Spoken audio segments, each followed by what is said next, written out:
Baik anak-anakku semuanya, Assalamualaikum warahmatullahi wabarakatuh.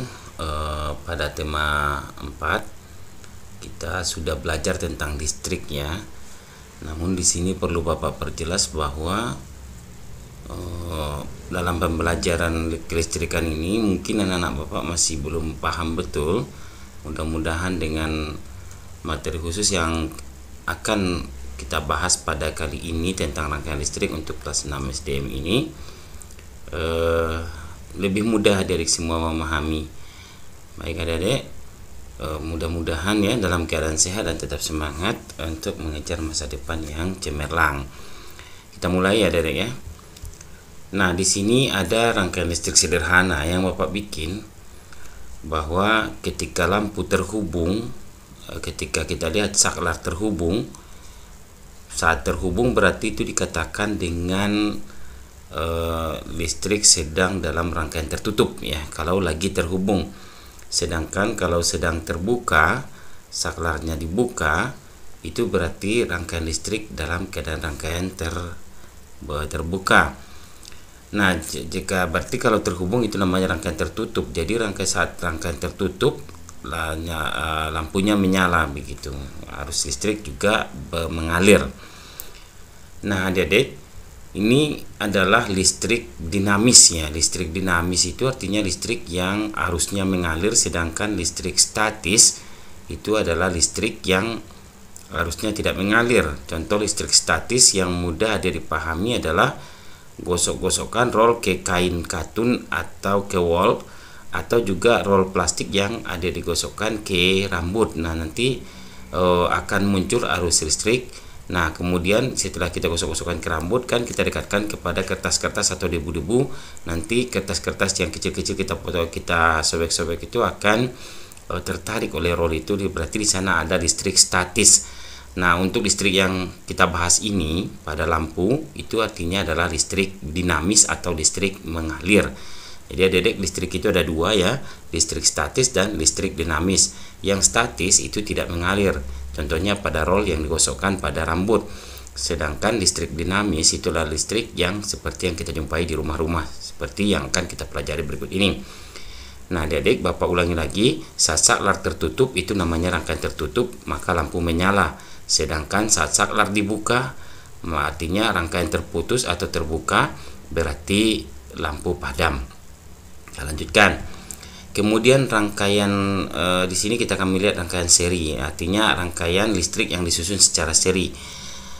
Rangkaian seri pada baterai seperti yang ada dilihat di gambar ini, kita lihat ya bahwa dihubungkan positif dengan negatif pada baterainya. Kemudian begitu juga positif negatif seterusnya.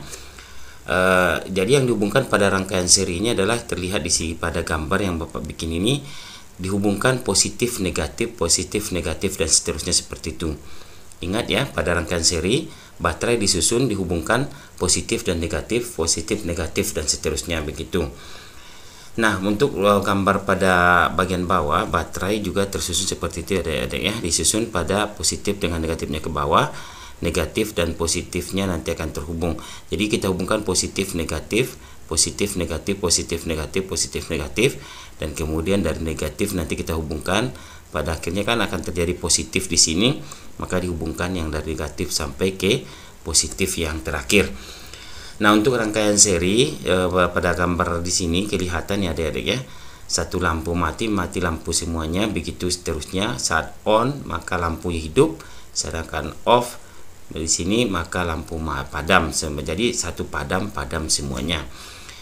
Nah, kita lihat sekarang kelebihan dan kekurangan rangkaian listrik yang disusun secara seri. Kelebihannya hemat biaya.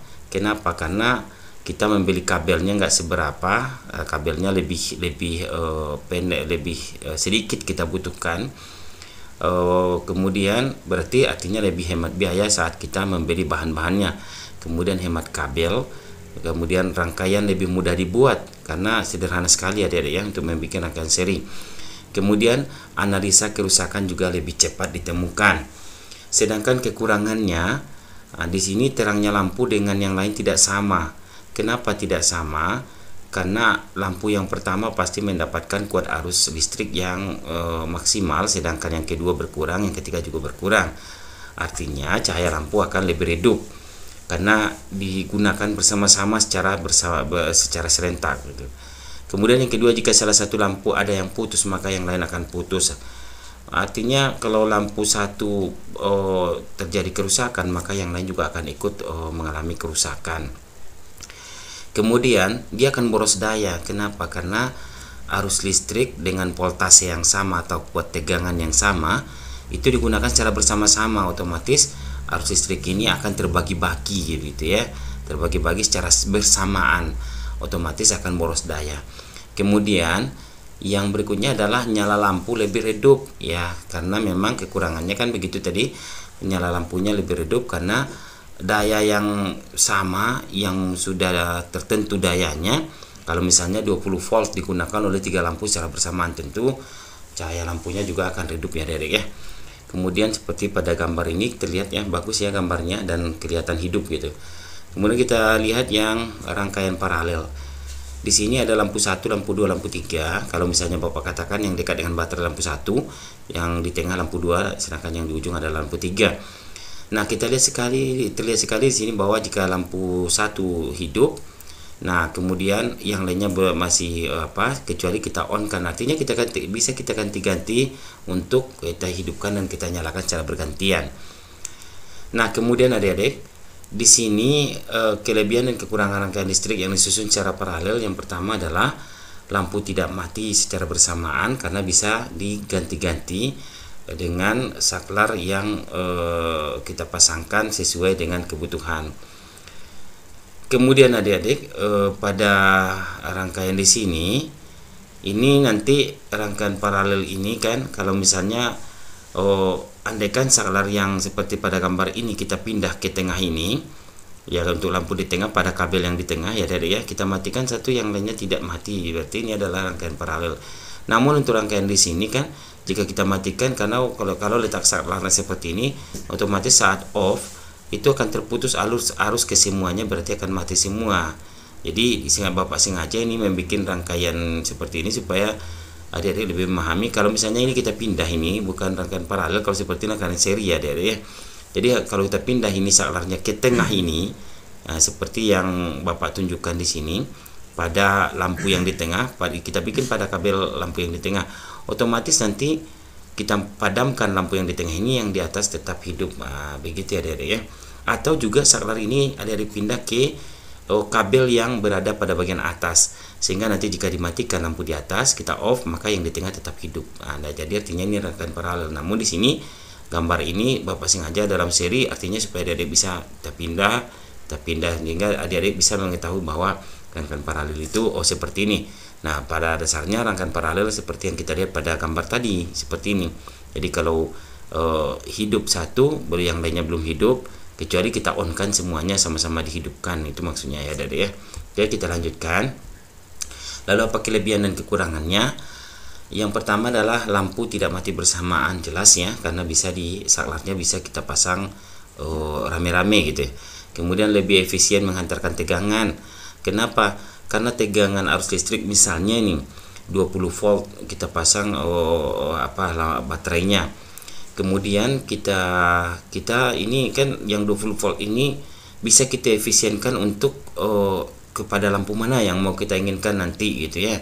Jadi aliran bukan arus listriknya, tapi tegangan baterainya itu lebih efisien kita gunakan karena bisa dibagi-bagi sesuai dengan yang kita inginkan. Kemudian hemat dalam pemakaian daya listrik. Kenapa? Karena jika kita tidak butuhkan lampu satu misalnya, bisa kita padamkan. Artinya bisa kita ganti-ganti mana yang kita butuhkan, akibatnya lebih menghemat untuk pemakaian daya listrik. Namun kekurangannya tentu ada. Kekurangannya di sini adalah rangkaian rumit ya, karena memang kita harus memasang beberapa saklar dan juga pemasangan baterainya juga mungkin kalau baterai berdasarkan baterainya kita susun secara paralel tentu lebih rumit lagi, nanti akan kita lihat pada gambar berikutnya. Kemudian biaya lebih mahal dalam membeli bahan tentu ya, karena kabel yang kita butuhkan tentu lebih panjang, saklarnya juga lebih banyak begitu. Kemudian sukar mendeteksi kerusakan. Kenapa? Kalau kerusakannya misalnya siapa tahu di lampu 1 kita perbaiki, kita ternyata belum nyala, kita lihat ke lampu 2 dan seterusnya begitu ke rangkaian yang kedua. Jadi agak rumit untuk mendeteksi kerusakan. Kemudian yang keempat, kekurangannya adalah kurang efisien dalam mengantarkan arus listrik. Kenapa? Karena arus listrik yang misalnya ini yang 20 volt kita gunakan dengan kuat arus 5 ampere misal. Berarti jika 2 lampu, maka yang akan arus listrik nanti 2 kali 5 berarti ada 10 ampere kuat arus yang mengalir. Dan ini juga efisien kuat arus yang kita gunakan itu tidak efektif. Kenapa? Kita tidak bisa mengefektifkannya ke semua lampu secara bersamaan, karena lampu 1 tidak terhubung dengan lampu lainnya karena ada susunannya juga paralel gitu. Jadi mungkin kalau kita matikan yang satu, maka akan mengarah ke satu arus, ke satu lampu kuat arus semuanya begitu 10 volt. Jadi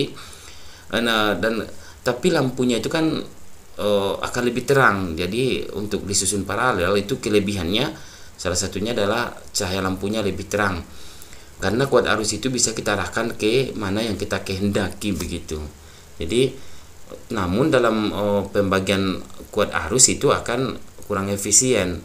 Kenapa? Karena kita harus menghidupkan secara bersamaan, mungkin lampu yang terdekat dengan mungkin yang kita pasang lampu yang lebih dekat dengan kuat arus dengan sumber arus itu akan mendapatkan arus yang sangat berlebih mungkin. Jadi kita membagi-bagi arusnya itu agak susah. Jadi kuat arus dalam pembagian kuat arus ini kurang efisien. Namun dalam pembagian tegangan listriknya itu jauh lebih efisien dibanding dengan rangkaian seri. Nah, adik-adik kita lanjutkan ya. Nah, makanya nanti setelah kamu sampai di SMP, makanya dikatakan ini untuk pemakaian seperti ini nanti dia kan kita pasangkan V sama dengan gitu kan.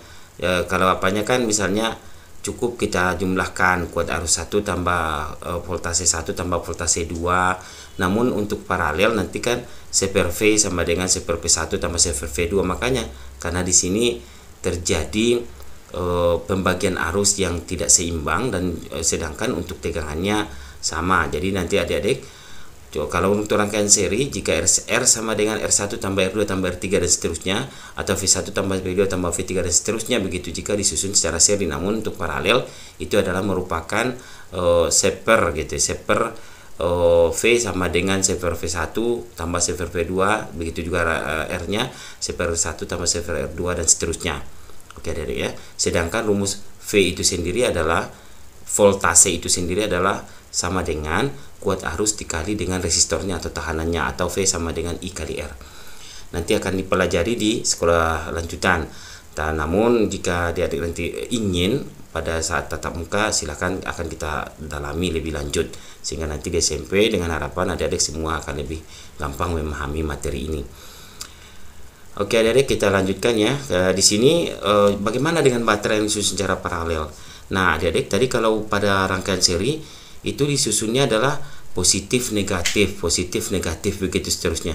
Sedangkan untuk rangkaian paralel pada baterai itu kelihatan positif dihubungkan dengan positif dihubungkan dengan positif, dan negatifnya juga dihubungkan sesama negatif, begitu seterusnya berapa baterai yang kita inginkan. Jadi positif ke positif ke positif. Beda dengan rangkaian seri tadi, positif ke negatif. Nah, kalau di sini tidak, positif ke positif, kemudian positif ke positif berikutnya, dan negatif ke negatif berikutnya. Nanti baru kita kumpulkan di belakang, baru kita temukan yang apanya ini, yang positif dengan negatifnya, yang sudah positif dari baterai 1 ke positif baterai 2, positif baterai 3, negatif baterai 1, negatif baterai 2, negatif baterai 3. Nanti baru di akhir kita kumpulkan. Makanya voltasenya itu lebih efisien karena lebih besar, bisa terkumpul secara bersamaan. Itu maksudnya adik-adik ya. Oke adik-adik, kemudian kita lihat lagi di sini rangkaian seri paralel ya. Ini adalah rangkaian campuran. Kalau tadi kan rangkaian seri, rangkaian paralel. Sekarang bagaimana jika digabung? Rangkaian seri dan paralel digabungkan secara bersamaan. Nah, seperti pada gambar di sini kita lihat bahwa rangkaian seri S1, nah saklar 1 jika diputus jika diputus jika off pada saklar 1, saklar itu artinya adalah stop kontak ya, stop kontak atau untuk menyambung dan memutus arus listrik, itu guna saklar ya enak ya. Jadi ketika off di S1, semua lampu bisa padam. Kita perhatikan ya adik-adik, kalau diamati dengan seksama di sini saat kita off di apanya, nah dia saat lampu mati semua. Nah ini misalnya ini hidup semua, berarti saat dihidupkan saat on pada saklar 1, kemudian saklar 2 off, maka yang mati adalah lampu 1, lampu 2, lampu 3. Sedangkan jika saat kita on di saklar 1 dan kemudian saat on di saklar 2, on itu artinya adalah tersambung ya, tersambung pada saklar 1 dan 2 secara bersamaan, maka semua lampu akan hidup. Berarti jika untuk saklar 1 berdasarkan saklar 1 semuanya ini adalah bersifat seri, sedangkan saklar 2 dengan artinya berdasarkan saklar 2, lampu 1, lampu 2 dan lampu 3 itu paralel dengan lampu 4 dan lampu 5. Sedangkan berdasarkan saklar 1 semua lampu adalah disusun seri, karena jika kita off pada saklar 1 pasti semuanya juga lampu akan mati. Ya Dedek ya, seperti gambar yang ada di sini. Kan ini terlihat sekali bahwa lampunya bergantian hidup dan kemudian bergantian juga padam, bergantian nyala, bergantian padam. Jadi pada lampu itu bukan dikatakan hidup atau lampu mati gitu. Emang lampu itu udah mati, tapi lampu menyala dan lampu padam, itu maksudnya. Oke Dedek ya. Nah kemudian kita lihat lagi yang apanya di sini, yang seri paralel yang berikutnya. Untuk warna merah Bapak katakan ini adalah paralel, sedangkan untuk yang warna ungu ini adalah seri.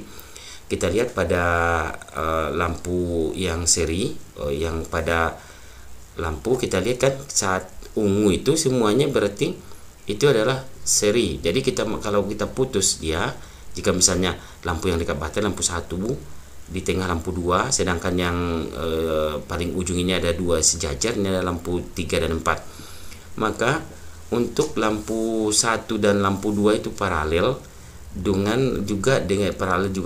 lampu 3 dan 4. Nah kemudian sedangkan lampu 3 dan 4 itu disusun secara seri, karena tombolnya atau stop kontaknya atau yang kita kenal dengan saklarnya juga 1. Jadi terputus 1 untuk lampu 3, maka lampu 4 juga ikut padam. Namun berbeda dengan untuk lampu 1 dan lampu 2, itu bisa lampu 1, 2 itu juga itu paralel, saling paralel. Lampu 1 dan lampu 2 itu paralel terhadap lampu 3 dan lampu 4, karena bisa berganti-ganti hidupnya gitu. Oke Adik ya, bisa dipahami mudah-mudahan dengan gambar yang sederhana ini adik-adik semua lebih memahami pada penjabaran materi pada tema 4. Nah tunggu pembahasan berikutnya nanti untuk kemagnetan, supaya adik-adik bisa lebih memahami. Nah adik-adik nanti jangan heran ya, untuk masalah lampu listrik dinamis ini nanti adik-adik juga akan belajar tentang hukum Kirchhoff ya. Ada orang Kirchhoff katanya macam-macam lah, itu terserah lah bacaan orang ya, nanti akan adik-adik pahami. Mudah-mudahan jangan heran lagi nanti ketika sampai di sekolah lanjutan pertama atau sekolah menengah pertama, adik-adik sudah memahami dasarnya dengan bagus. Oke adik-adik, nah sampai di sini pembahasan kita pada kali ini. Saya Pak Jan mengundurkan diri. Salam dari For You Channel, jangan lupa di like dan di subscribe. Oke, assalamualaikum warahmatullahi wabarakatuh.